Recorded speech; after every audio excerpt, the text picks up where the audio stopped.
რატომ დავდივართ საერთოდ სკოლებში? ვინ დააწესა ეს წესი და რატომ ვიღებთ მას უპირობოდ?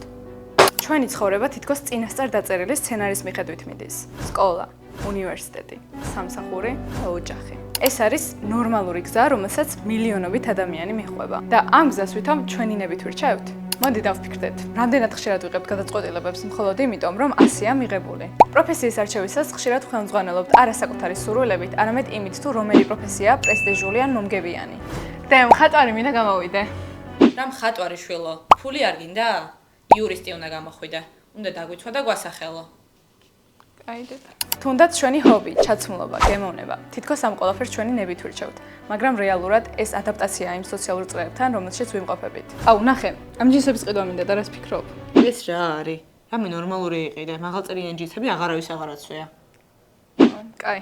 ხო არ ნიშნავს ეს, რომ საზოგადოება ადრეული ასაკიდან გვაყალიბებს. ოჯახი, სკოლა, მედია, ყველა გვეუბნება რა არის მისაღები და რა მიუღებელი. ბარბარე, ფეხების სკამზე შემოლაგება რა წესია? ბოდიში. რა არის წარმატება და რა წარუმატებლობა? ამ უზარმაზარი გავლენის ქვეშ ჩვენი მე იწყებს იმის დაჯერებას, რომ საზოგადოებრივი ნორმა ჩვენი საკუთარი სურვილია. ამ მომენტში თავისუფალი ნება თითქოს ილუზიად იქცევა. მაგრამ ნიშნავს თუ არა ეს, რომ თავისუფალი ნება საერთოდ არ არსებობს. თავისუფალი ნება არ არის სრული თავისუფლება ყოველგვარი გავლენისგან. ეს არის უნარი გავაცნობიეროთ მათი როლი ჩვენს ცხოვრებაში. ავწონ დავწონოთ და შეგნებულად ავირჩიოთ როგორ მოვიქცეთ. ნამდვილი თავისუფლება მაშინ იწყება, როცა ვსვავთ კითხვებს. პირველი, რატომ მინდა ეს? მეორე, ეს ჩემი სურვილია თუ სხვისი მოლოდინი?